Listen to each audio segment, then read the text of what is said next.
क्या लग रहा है, यहाँ तो बीमारियाँ कोरोना की आप आ गए? हम तो मरना है, जब हमें परेशान कर रखा है तो इससे मर जाए तो ठीक है। आप मर जाएंगे तो फिर जमीन जायदाद कौन देखेगा? वो हमारे बाहर देखेंगे, बच्चे तो हमारे हैं वो देखेंगे, पर मरना कबूल है, हटना कबूल नहीं। ये जो सरकार है, जो मोदी सरकार है, जो कानून लेकर के आई है ना, वो ये कहती है इससे किसानों की जो आय होती है वो बढ़ जाएगी, आपको आमदनी बढ़ेगी। और ये हमारे तो घट गई। अच्छा, हाँ घट गई। योगी मुझे घटा दी, कहीं कहीं छोटे। लेकिन वो तो कहते हैं हम अच्छे दिन ला रहे हैं देशवासियों के। हाँ बहुत बुरे दिन आ गए, बहुत बुरे आ गए। अच्छे, हाँ अच्छे नहीं है, बुरे आ गए, बुरे आ गए। सरकार अच्छी ना है ना, बहुत बुरी सरकार, गद्दार, झूठी है। हाँ झूठी कैसे है? वो जो मैनिफेस्टो में जो लाए थे राम मंदिर उन्होंने बना दिया है। झूठी नहीं हुआ, कहना कुछ करा कुछ, झूठे। आप देखो खड़े हो हमारा बात, हमारे बालक हो, और जब भी तुम हमसे झूठे बोलो तो हम तुम्हें क्या कहेंगे? अब बालक हमारे यहाँ पर झूठे बोल रहे हो। झूठ कैसे बोलते हैं? ये झूठ कहे को जो कर देंगे वो कर देंगे, करता कुछ नहीं, कहा कुछ नहीं।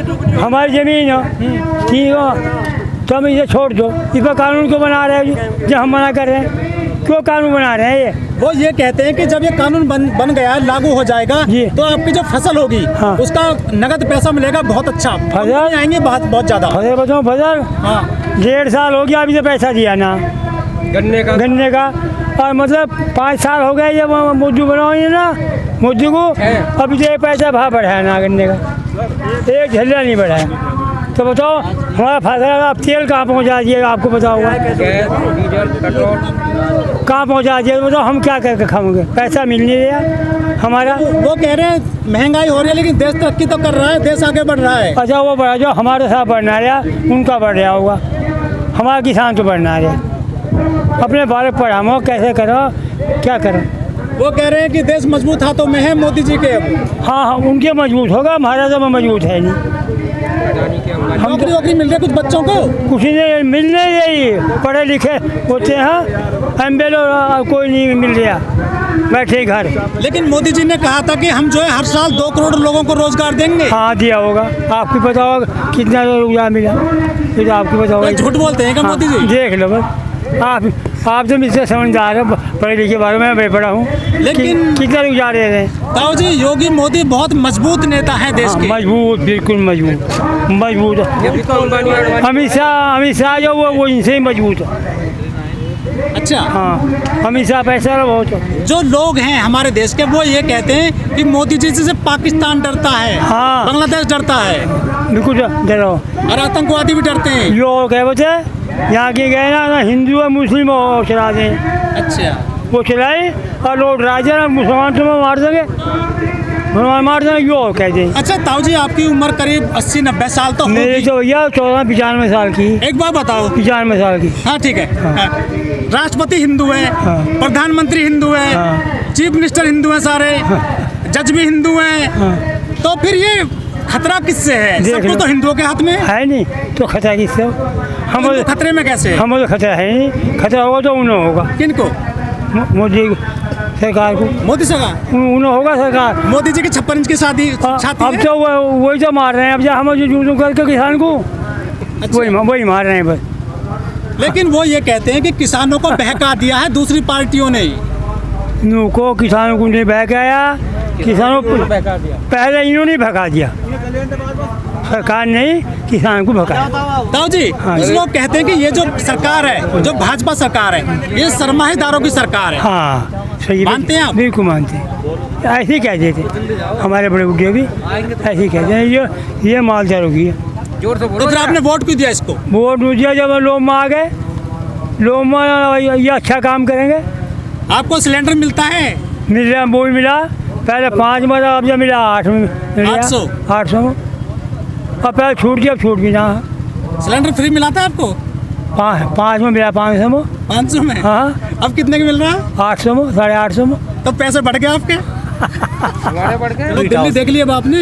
भैया दिल्ली तो हमारी बहुत पहले से देखी हुई है, लेकिन दिल्ली के देखने की नज़रें अलग थी और नज़रिया अलग रहे। अभी तो यादव बेल्ट से हैं, जहां मुलायम सिंह जी काफ़ी मजबूत स्थिति में है, विधायक भी उनके हैं, सांसद भी उनके हैं, और एक पूरी बेल्ट है मजबूत। यादव बेल्ट कहा जाता है, तो आपको भी दिल्ली आना पड़ा है। भाई साहब सच्चाई ये है कि इसमें मुलायम सिंह की बात नहीं है। इसकी कंडीशन, आज देश की कंडीशन इस तरीके से फंस गई है कि देश बेचा जा रहा है। मुलायम सिंह इस तो छोटी चीज़ है, पूरा देश मिलके इन लोगों की जो नीतियाँ रीतियाँ बनी हैं, उन रीतियों के ऊपर पूरा देश अचंभे में है। आज आप देख रहे हो कि पिछले टाइम पे आरएसएस और बीजेपी की जब सरकार थी तो सारे लोगों की नौकरी, पेंशनें खाली गई थी, किसी को पेंशन नहीं दी गई। आज जब इनकी सरकार आई तो क्या होता है कि इन लोगों ने फिर आज नौकरियां खाली, शिक्षा मित्रों की नौकरियां खाली। विशेष तौर से उत्तर प्रदेश में आप देख रहे होंगे कि 2.25 लाख से ज़्यादा शिक्षा मित्र तैनात थे, जिनको सैलरी अखिलेश सरकार दे रही थी पूरी 35,000 रुपये। शिक्षा मित्रों की कहानी ये थी कि उनको पक्का किया जा रहा था, विशिष्ट टीसी करवाई जा रही थी, उसके बाद वो नौकरी पे थे और कत्ते खाते नौकरी। इन्होंने कितनी साजिश के तरीके से कोर्ट का सहारा लेकर के और उसको किस तरीके से डिपोलाइज किया। इसी तरीके से आपने देखा है कि ये सत्ता में कैसे आए। उसके बाद आप ये भी देख रहे हो कि आज के टाइम पर मोदी सरकार जो है हर चीज़ की प्लानिंग पहले कर लेती है, और सच्चाई तो यह है कि मोदी तो इस सरकार के कुछ भी नहीं है। इसको चलाने वाला जो तंत्र है, जो उसको हम लोग आरएसएस के नाम से जानते हैं, वो पूरी बीजेपी कंपनी जो है, पार्टी ना कह करके कंपनी में कहूँगा कि ये कंपनी कारपोरेट के हवाले हो चुकी है। और कारपोरेट में भी आप जानते हैं कि सारे कारपोरेट में बहुत सारे परिवार हैं भारत के अंदर, लेकिन ओनली 2 परिवारों को वरीयता मिली हुई है, जिसे आप जानते होंगे, अंडानी और अंबानी। ये तो जो पार्टियां होती हैं, जो सरकार चलती हैं, उनका कहीं ना कहीं जो कॉर्पोरेट घरानों से संबंध रहते हैं, चाहे कांग्रेस रही हो, चाहे सपा रही हो, चाहे बसपा रही हो, सबके संबंध रहे हैं, तो उनके भी संबंध है। तो गलती क्या है इसमें? भाई साहब उसी का तो कारण है कि कांग्रेस, आप देख रहे हैं 70 साल कांग्रेस ने राज किया, आज कांग्रेस विनाश के पथ पर जा रही है। क्यों जा रही है? कि जब कांग्रेस ने नेता कारपोरेट से साठगांठ की तो उसका लोग समझ गए, और लोग समझ गए तो कांग्रेस विनाश के पथ पर जा रही। और हुआ क्या कि जब कांग्रेस ने जान लिया कि मेरी ज़मीन खिसक रही है, तो इन्होंने बीजेपी को जन्म दे दिया और बीजेपी बन के तैयार हो गई। आज बेटा कांग्रेस, वो बाप कांग्रेस ही रहा और बेटा बीजेपी में कर दिया गया। ये कंडीशन हो गई। तो बीजेपी कोई दूसरी नहीं है, कांग्रेस की बी पार्टी ही बीजेपी है। आप भली बात जानते हैं।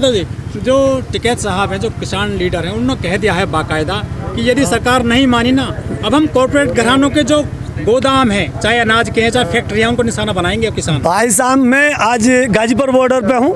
मैं 5 दिन शाजापुर बॉर्डर पे गया था। वहाँ मैंने देखा किसानों का जब्बा। वहाँ के किसानों ने, राजस्थान और हरियाणा का सेंटर बॉर्डर है, मैं अपनी आँख से देख के आया। किसानों ने खेत से मिट्टी निकाली और सड़क पे 5-5 इंच मिट्टी बिछा दी और उस मिट्टी के ऊपर पौधों प्याज रोप दिया। मैं अपनी आंखों से प्याज, बैंगन, मिर्च देख के आया हूँ। और ये कहा कि जब तक अगर इनकी नीयत कि हमारी ज़मीन की तरफ बन गई है, तो हमारी भी नीयत अब कारपोरेट घरानों की और प्रशासन की चीज़ों की तरफ बन गई। वहाँ के किसानों ये कह रहे थे कि हम जो है सड़क के ऊपर मिट्टी डालेंगे, हमें बहुत ज़्यादा मेहनत नहीं करनी है, केवल 4 इंच मिट्टी बिछाएंगे, चूँकि भूमि की ऊपरी परत जो है वो मिट्टी उपजाऊ होती है किसान के लिए, नीचे कोई हम खनन का काम तो करना नहीं है, हम 4 इंच मिट्टी डाल लेंगे और सड़क पे खेती करना शुरू कर देंगे। अगर इन्होंने भरा, साइलो और गोदाम बनाए, तो जिस तरीके से अंग्रेज यहाँ पर उन्होंने रेल और उसके बाद में नहरें और पुल, तमाम चीज़ें बनाई और छोड़ के उन्हें भागना पड़ा। आपको वादा करते हैं आपसे कि इसी तरीके से ये कारपोरेट घराने, जिस तरीके से ईस्ट इंडिया कंपनी इंडिया को छोड़ गई, इसी तरीके से अंबानी और अंडानी, ये कारपोरेट घराने किसानों के सामने ये अपने गोदाम छोड़ के और वापस भागते हुए नजर आएंगे।